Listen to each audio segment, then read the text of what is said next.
Estamos de volta e o nosso convidado de hoje nos estúdios da Rádio Brasil Central é o presidente da Codego, Renato de Castro. Ele já foi deputado estadual e prefeito de Goianésia e vai bater um papo com a gente. Entre os assuntos está o combate à retração econômica causada pela pandemia e o cenário político atual. Agora eu passo a bola para Rafael Vasconcelos, que já está posicionado para iniciar o nosso debate. Boa tarde, Rafael, tudo bem?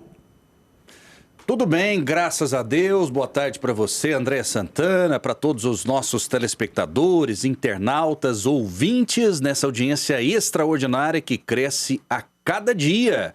A gente fala para vários veículos de comunicação, para TV Brasil Central, para Rádio Brasil Central AM e para RBC FM, além das nossas plataformas digitais. Faça o jornal conosco por meio do nosso WhatsApp. O QR Code está na tela e você que está nos ouvindo pela RBC FM, também Rádio Brasil Central AM, 3201-7720. Comigo, os maiores analistas de Goiás. Daniel Santana, boa tarde, tudo bem, Daniel? Boa tarde, Rafael Vasconcelos, boa tarde, André Santana, boa tarde, Alfred, que estará virtualmente hoje participando com a gente. A você, amigo de casa, o nosso convidado que está aqui. Vou deixar você apresentá-lo, Rafael. Mais uma boa tarde a ele. E vamos lá nessa terça-feira cheia de assuntos. Sem dúvida, conosco o Frederico Rodrigues, da Frente Conservadora. Tudo bem, Fred? Seja bem-vindo mais uma vez. Boa tarde. Obrigado, Rafael, mais uma vez pelo convite. Boa tarde aos nossos telespectadores, aos nossos amigos da TBC. Boa tarde ao Daniel, ao nosso convidado. Espero que hoje possa ser bem produtivo aqui para todo mundo que nos acompanha. Muito bem, Renato de Castro, presidente da Codego, né? Esse órgão tão importante do Estado, especialmente para o impulsionamento da economia, das indústrias. Tudo bem, Renato? Seja muito bem-vindo ao Jornal Brasil Central. Boa tarde. Boa tarde, Rafael. Boa tarde a todos. É um prazer participar aqui com vocês.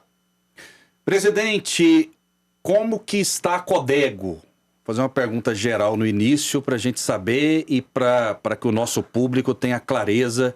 E o que é a Codego, né? Tem muita gente que não conhece e é bom a gente esclarecer, pontuar. Bom, vamos lá então.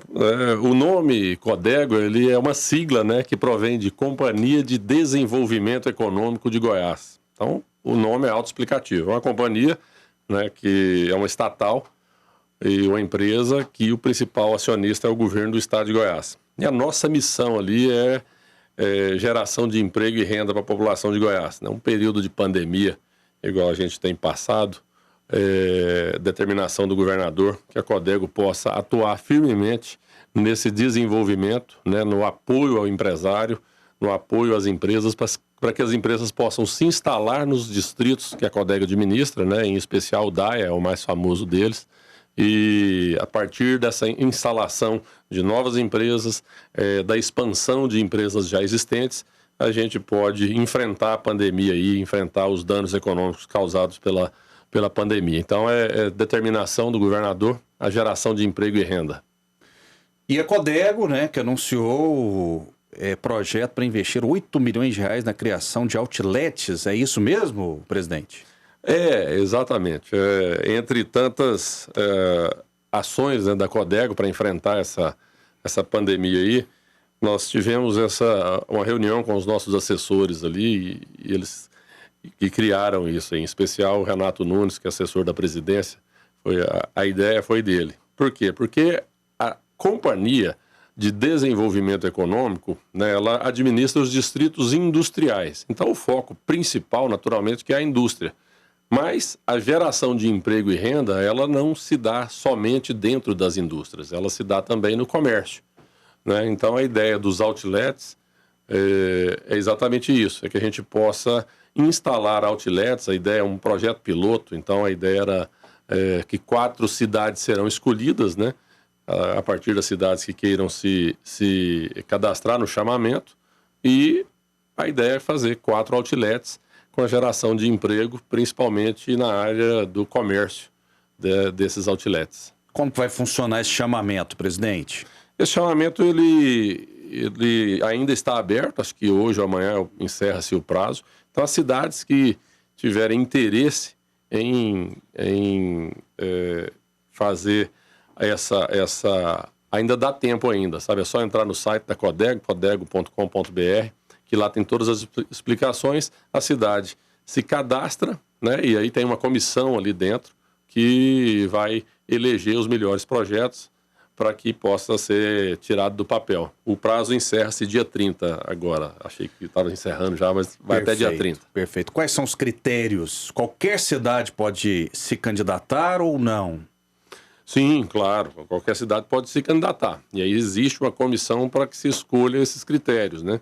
Os critérios são a geração de emprego, a facilidade com que a cidade já possa fornecer alguma coisa para a Codego, principalmente o aproveitamento de potenciais da vocação das cidades, como, por exemplo, nós temos aí no estado de Goiás o polo calçadista, tem o polo da moda, tem esse tipo de coisa que vai ser levado em consideração. E principalmente margem de rodovia, né? Rodovias muito movimentadas, que a ideia é pegar ali o movimento da rodovia e que esse outlet possa ajudar a pegar o movimento da rodovia e trazer desenvolvimento para as cidades.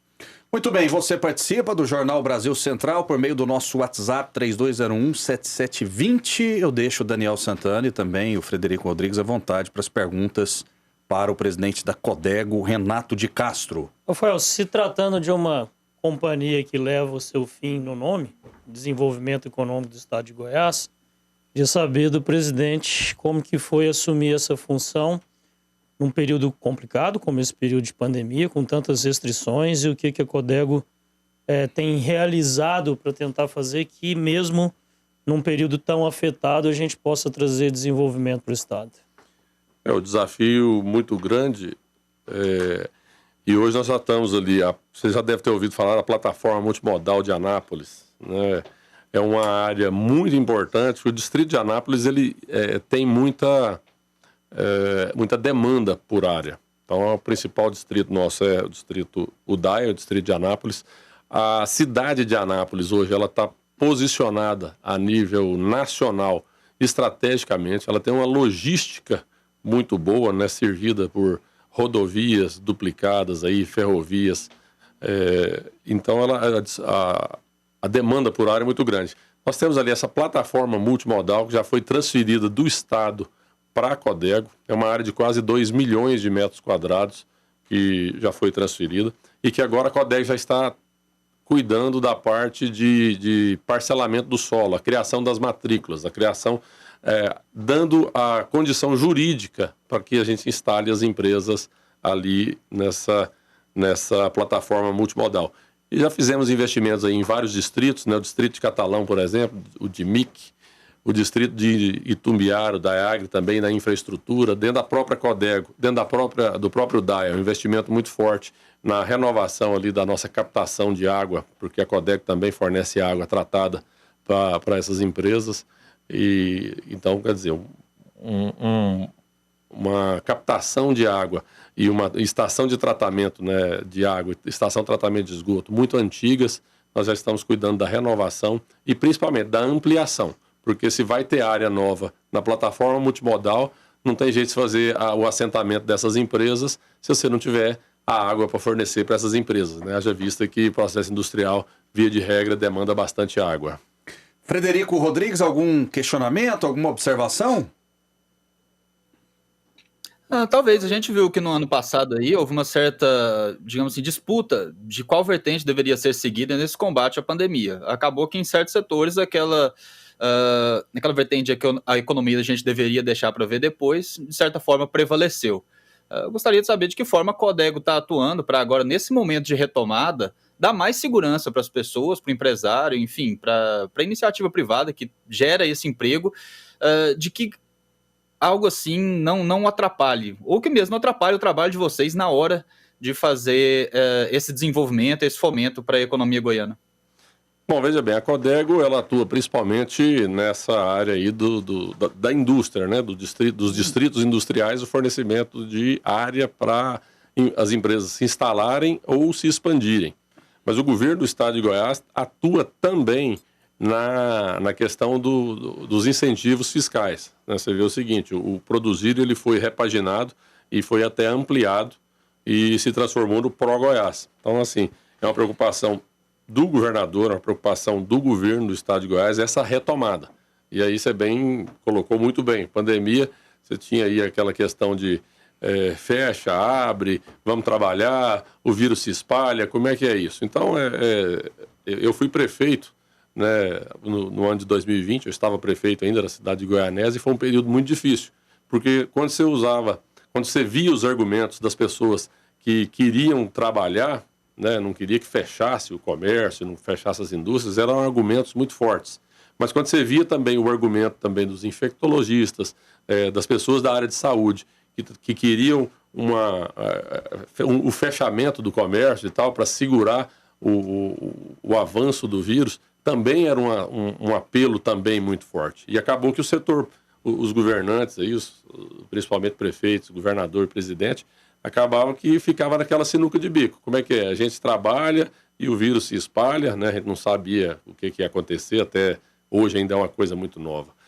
Ou a gente fecha e vai danificar a economia, e até que ponto que a gente pode fazer esse jogo aí, né, fecha, abre, como é que funciona isso? Mas a realidade é que cada defendendo o seu lado, e no final das contas os dois tinham razão, no meu modo de ver, e é por isso que tornava a decisão do prefeito, do governador, tão difícil. Agora, hoje a gente já tem algumas... a gente tem uma ideia, né, o que é esse vírus. A gente já vê a luz, já está começando a ver uma luz aí no fim do túnel, essa é a realidade. Já tem aí a vacinação avançando aí a passos largos, né? Agora, volta e meia, surge aí uma nova cepa, surge aí uma nova variante, que é um revés que a gente tem.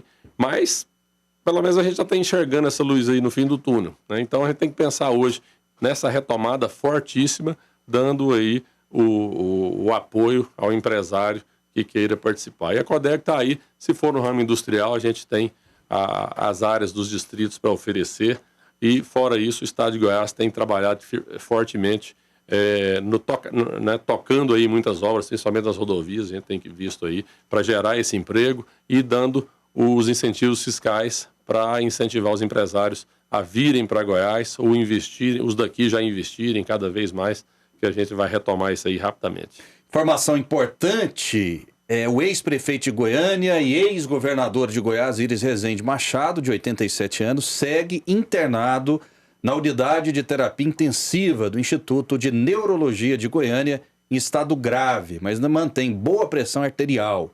Boletim médico divulgado na manhã desta terça-feira informa ainda que o MDBista respira de forma espontânea e os outros órgãos apresentam bom funcionamento. Você participa dessa entrevista, pode deixar a sua pergunta, o seu questionamento ao presidente da Codego, Renato de Castro, 3201-7720. E eu já combinei com o presidente aqui, ele vai participar de todo o jornal, falando de todos os assuntos, não é isso, presidente? Claro, vamos lá, nós estamos preparados. Pauta aberta. Pauta aberta, vamos falar aí de pauta uma curiosidade aqui. O senhor já esteve no PT? Sim, eu fui eleito deputado em 2014 pelo PT. Pelo PT. Passou pelo MDB. Hoje passou pelo MDB, correto? Passei pelo MDB, eu fui eleito prefeito pelo MDB. Perfeito. Hoje está no Democratas. Como que foi esse salto de extremos aí, do PT para o Democratas?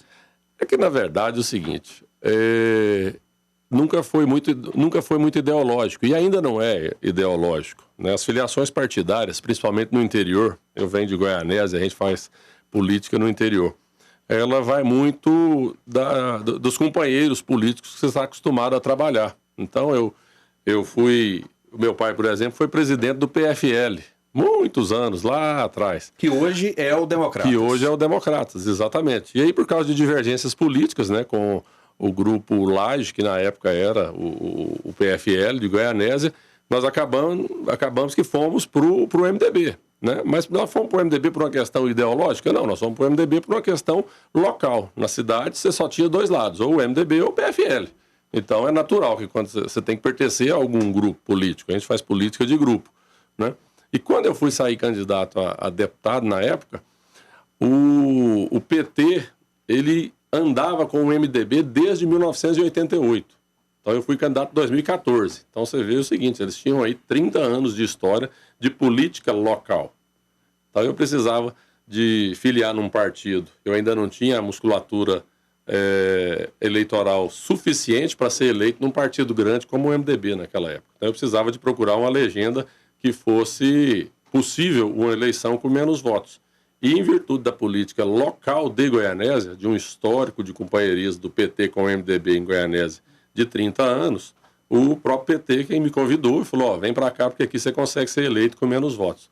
E eu acabei indo para o PT, fui muito bem recebido, tive companheiros petistas ali na Assembleia, onde tive uma amizade, ainda tenho amizade com esses deputados, mas sempre com muito bom trânsito com o MDB também, né, que era o partido que nós tínhamos migrado quando saímos do PFL, mas na verdade não existia essa questão ideológica, era mais uma questão partidária local. E aí, depois o MDB acabou me dando uma rasteira aí em 2020, né, fui eleito pelo MDB, porque aí mais uma vez eu precisava de disputar a eleição de prefeito numa sigla forte, né? E aí voltei para o MDB, que era a casa onde eu estava já, que a gente já estávamos no MDB há mais tempo, e fui eleito prefeito, né? E obviamente que o PT de Goianésia nos ajudou naquela eleição, fez parte da gestão comigo, mas chegou em 2020, infelizmente o presidente Daniel Vilela me deu uma rasteira, me tomou o MDB e entregou o partido para o adversário, que era o PSDB na época, né, em 2020, e aí eu acabei tendo que largar o MDB. E vim e elegemos lá um primo meu, né, que está afiliado no Democrata, né, quando o MDB me deu a rasteira, eu lancei esse primo que estava no Democrata. Então, não tinha como eu não ir para o Democrata, né? Sendo que o meu prefeito era do Democrata e o meu governador também era do Democrata. Eu não tinha muito jeito de não vir para o Democrata. Então tá dado aí a explicação. Muito bem. Vamos fazer o seguinte, eu vou chamar mais uma vez a Andréa Santana, que traz mais um assunto em destaque no Jornal Brasil Central.